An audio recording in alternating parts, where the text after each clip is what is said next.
Hello everyone. आज अ, काफ़ी gap के बाद हम लोग फिर से अपनी कक्षा को रिज्यूम कर रहे हैं। कुछ परेशानियों की वजह से यह व्यवधान रहा और जो टॉपिक आज हम डिस्कस करेंगे वह है राष्ट्रवाद। राष्ट्रवाद यानी नेशनलिज्म।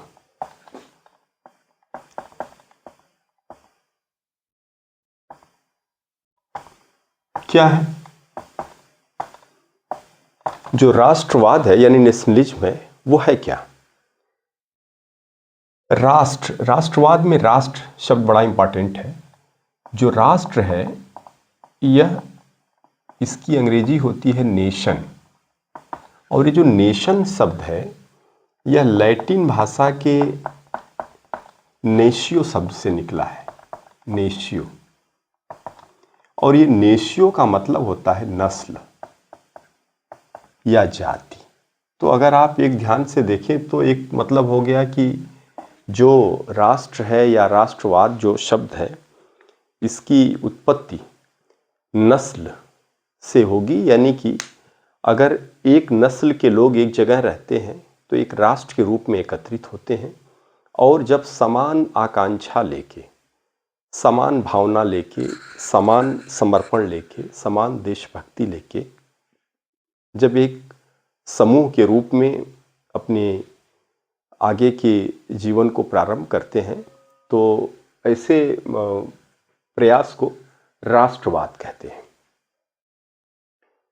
तो एक परंपरागत अर्थ में यही माना जाता रहा है, परंपरागत तौर पे, कि जो राष्ट्रवाद है वह एक जाति या एक नस्ल के लोगों का समूह है और वो राष्ट्र कहलाता है। अब यहाँ थोड़ा सा समझने की ज़रूरत है कि राष्ट्र और राज्य दो अवधारणाएं हैं। जो राष्ट्र है वह एक आध्यात्मिक अवधारणा है, एक भावात्मक अनुभूति है, और जो राज्य है वह एक राजनैतिक अवधारणा है। तो राष्ट्र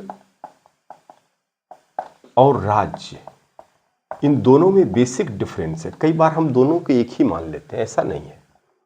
राष्ट्र राज्य के लिए, आप जानते हैं, आप राजनीति विज्ञान के स्कॉलर हैं तो आपको पता है कि जो राज्य है वह राज्य एक पॉलिटिकल कॉन्सेप्ट है, और जो पॉलिटिकल कॉन्सेप्ट है उस पॉलिटिकल कॉन्सेप्ट में जो राज्य के चार तत्व बताए गए हैं। चार तत्व कौन कौन से बताए गए हैं राज्य के?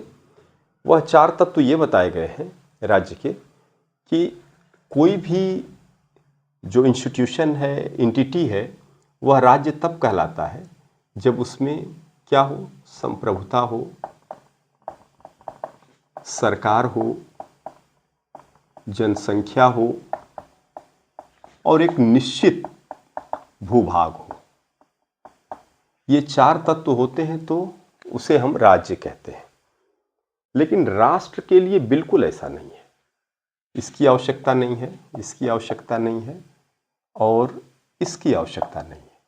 हाँ, लोग होने चाहिए, कहीं भी हो, किसी भी कोने में हो दुनिया के। आपको याद होगा जो यहूदी थे वह बहुत लंबे समय तक उनका अपना कोई राष्ट्र नहीं था। सेकेंड वर्ल्ड वार के बाद बहुत लंबे समय तक उनका अपना कोई राष्ट्र नहीं था। तो उनका राष्ट्र कब हुआ?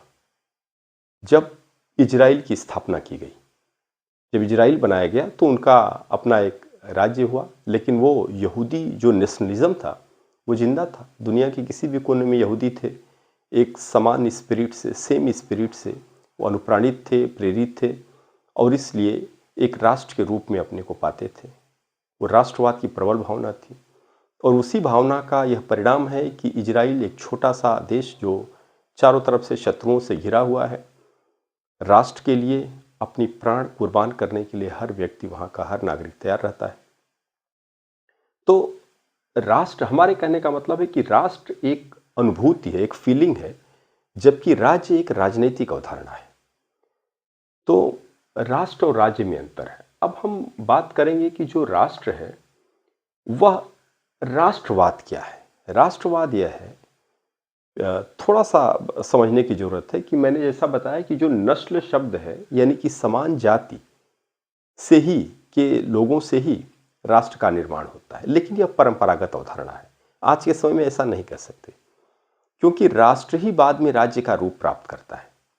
राष्ट्र जब तक राज्य का रूप नहीं प्राप्त कर लेगा, तब तक बहुत लंबे समय तक बिना किसी व्यवस्था के कोई राष्ट्र चल नहीं सकता। एक फीलिंग रह सकती है, लेकिन राष्ट्र के लिए आवश्यक है कि वह देर सवेर राज्य का रूप प्राप्त करे। इसीलिए आज जो शब्द यूज करते हैं उसे कहते हैं नेशन स्टेट। ध्यान रखिएगा, क्या कहते हैं? Nation state. नेशन स्टेट क्या है? राष्ट्र राज्य। और इस राष्ट्र राज्य का जन्म कब हुआ? नेशन स्टेट का जन्म कब हुआ? यह बहुत मजबूती से इसका जन्म 17वीं शताब्दी के आसपास हुआ। 17वीं 16वीं शताब्दी के आसपास इसका जन्म हुआ। और इसके जन्म की अपेक्षा क्या थी? क्यों इसका जन्म हुआ? इसकी अपेक्षा यह थी कि जो उस समय चर्च था या जो धार्मिक समूह था, जो धर्मवाद था, जो खुद रिलीजन था, उसने व्यक्ति के जीवन को और इवन की राज्य को भी बिल्कुल अपने वश में ले लिया था और पूरी तरह से नियंत्रण था धर्म का राज्य पर। एक तो यह बात थी। और दूसरी बात थी जो फ्यूडलिज्म था, जो सामंतवाद था। छोटे छोटे सेंटर्स थे शक्ति के, छोटे छोटे जमींदार थे जो एक एकीकृत शक्ति के रूप में इकट्ठा ही नहीं होने देते थे राज्य को।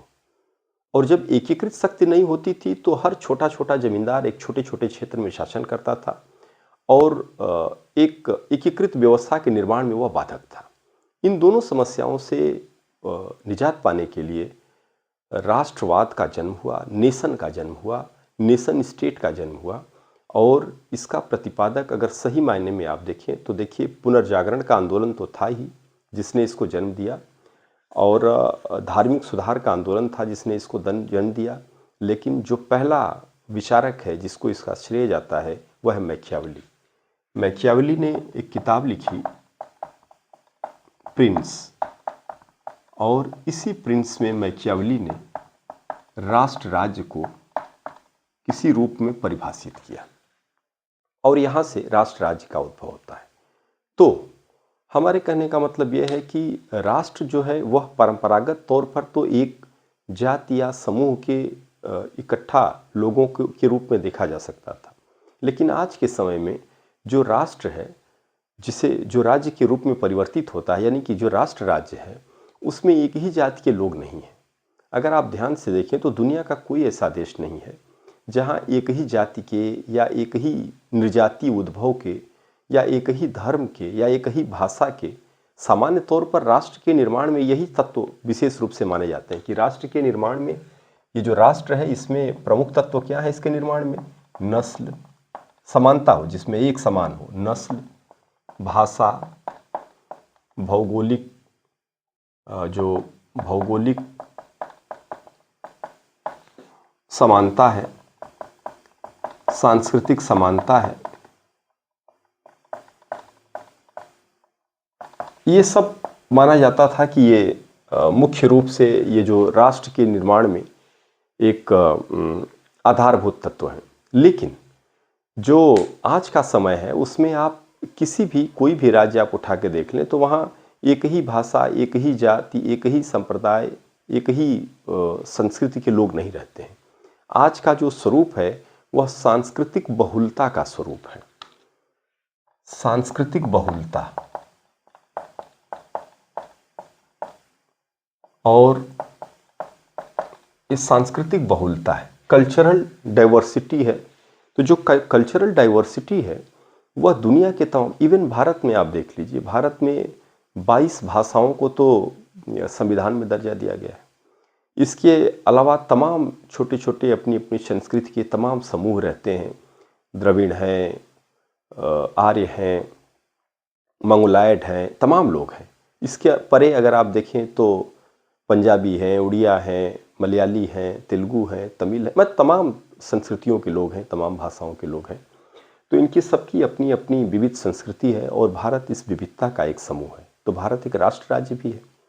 यह सही बात है कि जो राष्ट्र है, भारत में जो राष्ट्र है, उस राष्ट्र में बहुत सारी बाधाएं हैं और वही बाधाएं राष्ट्रवाद के मार्ग में बाधाओं के रूप में जानी जाती हैं जो भारत में एक्चुअली हैं। वो क्या है? वह है जातिवाद, भाषावाद, क्षेत्रवाद, तमाम इस तरह की जो तमाम अशिक्षा, इस तरह की तमाम जो चीज़ें हैं वह राष्ट्र के निर्माण में बाधक होती हैं। तो भारत में भी वही बातें हैं कि भारत में जो राष्ट्र है उसके निर्माण में ये सारी चीज़ें बाधा हैं। जो सांप्रदायिकता है, जो क्षेत्रवाद है, जो भाषावाद है, जो जातिवाद है, यह सब भारत में राष्ट्र को कमज़ोर करता है। भारत एक राज्य तो है, मजबूत राष्ट्र है, मजबूत राज्य है, लेकिन राष्ट्र के रूप में आज भी तमाम स्तरों पर यह कमज़ोर है।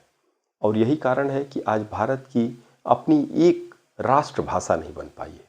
हिंदी, भारत के 60% लोग हिंदी को बोलते हैं, इससे ज़्यादा लोग इसको समझते हैं, लेकिन विडंबना यह है कि हिंदी का बड़े स्तर पर विरोध होता है। और यही कारण है कि हिंदी को यहाँ तक कि राजभाषा के रूप में भी हिंदी के साथ साथ अंग्रेजी का विकल्प रखा गया है। एक राष्ट्रभाषा नहीं हो पाती है। तो भाषा को लेके देख लीजिए, इसी तरह संप्रदायवाद देख लीजिए। समझो कई बार सांप्रदायिकता है वो भारत के राष्ट्रीय भावना पे हावी हो जाती है और ऐसा लगता है कि देश में एक बड़ा समूह है जो देश को तोड़ने का काम कर रहा है। तमाम अलगाववादी आंदोलन चल रहे हैं, जैसे जो खालिस्तान का आंदोलन है, तमाम इस तरह के आंदोलन हैं जो चल रहे हैं, तो ये देश को कमज़ोर करते हैं। जातिवाद है, भारत को एक समूह के रूप में इकट्ठा होने में जातिवाद बाधक है, समाज को तोड़ने का काम करता है। जब एक समाज के रूप में इकट्ठा नहीं है तो राष्ट्र के रूप में कैसे इकट्ठा होंगे? तो ये सामान्य बाधाएं हैं।